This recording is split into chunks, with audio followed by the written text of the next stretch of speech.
Tony, I guess first up, obviously pretty positive vibes around here, but how is everyone fitness-wise heading into Newcastle?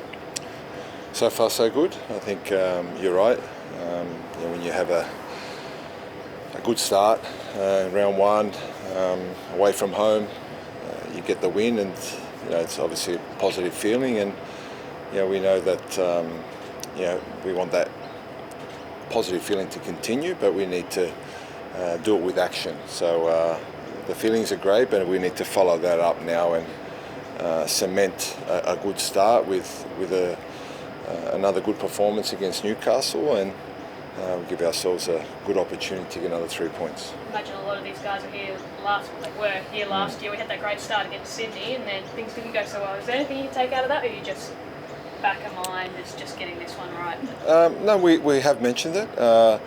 More in terms of, I believe, what we got wrong last year was the approach.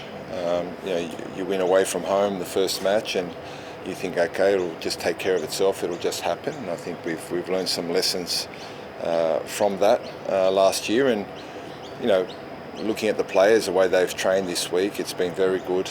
They look very focused. They want more of the same, and we're just talking about improving and us getting better. It's only round one, we know that, and we'll have to earn the win on Sunday, and we feel we're ready and willing to do that. Do you feel, looking at the 2 wins over Sydney back-to-back years, do you feel as though this year's win was maybe, I won't say better, but more controlled? Obviously last year it was helter-skelter, 3-2 in the rain. This time you get the clean sheet, 2-0 win. Didn't really give Sydney much of a sniff. Do you feel this was a better win, a more controlling win this time around? I feel it's a better performance. Maybe it was, for the neutrals, you see 5 goals is great, and we obviously enjoyed that win. But overall, I thought the performance was much better. From start to end, I thought we did a very good job and got through the sticky periods, especially in the start where they seemed a bit sharper on the ball and off the ball. But all round, I thought it was a very good performance, and the players that came on made a real impact.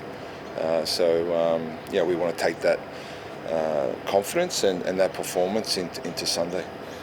That was one of the notable things about that game. When you're looking at the two benches, Sydney a very inexperienced bench, and then you're bringing Broomer off the bench, you've got Economides off the bench, and you're bringing these late additions on. That's got to be a very good feeling for you as a coach to have just so much options to call upon late in games.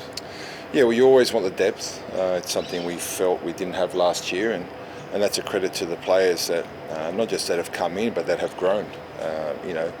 And Nisha now starts the game. Daniel Arzani, they're still younger players. Ryan Teague, they're younger players, and with them performing so well, it obviously puts pressure on other players, but it just creates real strength amongst the group.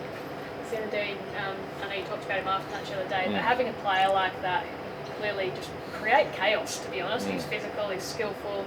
Is that just a nice point of difference to have?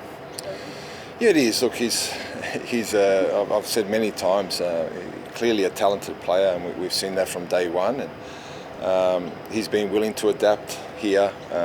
Long off season he had, and he still can get much fitter and much better. And what's great is that he wants to do that, and it will still take some time, and he's gone through a process to do that. And recovering from that game took him a bit longer, maybe than other players.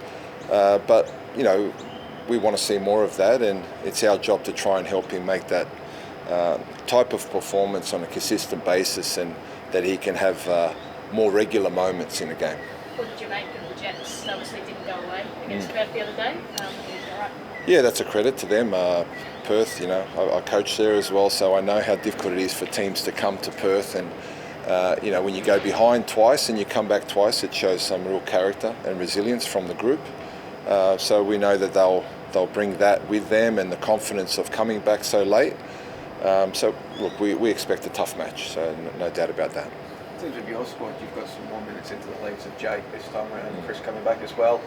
I mean, it's got to be a good feeling for you knowing that you've got a headache, you've got so many players trying to force their way into the squad. How do you deal with that? I mean, 5 options doesn't go into 4 places. So how do you manage that? Well, I hope that continues all year. As I alluded to earlier, we didn't have that issue or that problem last year at all. We have that. That's a great headache to have, and hopefully it's not just now in round 1 and round 2. We want to have these dilemmas come the end of the season as well. What are you more inclined to do? Would you rather just ride the same lineup until they give you a reason to drop them, or are you inclined to maybe rotate players in and out, keep them fresh, and keep everybody fit throughout the season? I think, look, I think it's a game-to-game proposition, but you want players to get continuity, especially early in the year, to get an understanding of who they're playing next to build those relationships on the field. But also, every opponent's different, every match is different. We're certainly willing to change the team. Another level of excitement. Obviously, first game at home, but we were talking to Bruno yesterday. There were so many restrictions for obvious reasons. A large chunk of last year. He said it feels like a clean slate for everyone. Is that the feeling you get? They get to go out there in front of what should be a really good atmosphere as well? Yeah, I think there's a weight off the shoulders of everyone within the club, but I think a weight off the shoulders for everyone that loves this club, that comes to support the club. And they feel very positive over some of the decisions that have been made recently from the APL. They feel positive about obviously how they saw their team play, and credit to those fans that travelled to Sydney. There's a lot of optimism, and we want to reward that optimism of our fans and members with another top performance. And if we do that, I'm sure they can help us and support us to getting another crucial win.